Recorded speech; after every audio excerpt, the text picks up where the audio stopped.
Srinivas sir ನೀವ್ ಹೇಳಿ, ಕಾಂಗ್ರೆಸ್ ಬಿಜೆಪಿನೋ ಸರ್ಕಾರವಾಗಿ ರೈತ ಪರವಾದ ಕಾಳಜಿ ನಿಜಕ್ಕೂ ಇದೆಯಾ? ಇದೇ ಪ್ರಶ್ನೆ ನಾನು ದಾನಪ್ಪ ಸರ್ಗೂ ಕೇಳ್ತೀನಿ.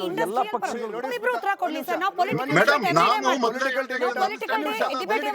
ಒಂದು ಕ್ವಿಕ್ ರಿಯಾಕ್ಷನ್ ತಗೊಳ್ಳೋಣ. ಒಂದು ನಿಮಿಷ ಅಲ್ಲ, ಅವ್ರು ಹೇಳಿ ಅಲ್ಲ. ಕೇಳಿಸ್ಕೊಳ್ಳಿ ಪ್ಲೀಸ್.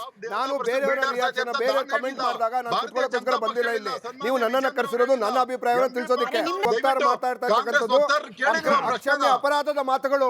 ಏನು ಬಿಜೆಪಿ ನಾಯಕರುಗಳು ಬಿಜೆಪಿಯ ಹೊಲಸು ಮಾತಿನಿಂದ ದಯವಿಟ್ಟು ಬಿಜೆಪಿ ನಾಯಕರು ಹೊಲಸು ಮಾತನ್ನು ಮಾತಾಡೋದನ್ನ ದಯವಿಟ್ಟು ನಿಲ್ಲಿಸಬೇಕು.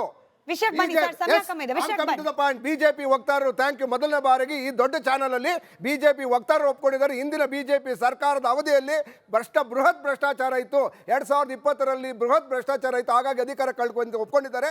Thank you. ಯಾಕೆ ಅಂತ ಹೇಳಿದ್ರೆ ಇವತ್ತು ಬಿಜೆಪಿ ಅಧಿಕಾರ ಕಳ್ಕೊಂಡಿದ್ದ ಭ್ರಷ್ಟಾಚಾರದಿಂದ, ಇವತ್ತು ಅಮಾಯಕ ಜನರನ್ನ ಕೊಲೆ ಮಾಡಿ ಇವತ್ತು ಅಧಿಕಾರ ಕಳ್ಕೊಂಡಿದ್ದ ಬಿಜೆಪಿ ಯಾವ ನೈತಿಕತೆ ಇದೆ ಮಾತಾಡೋದಕ್ಕೆ?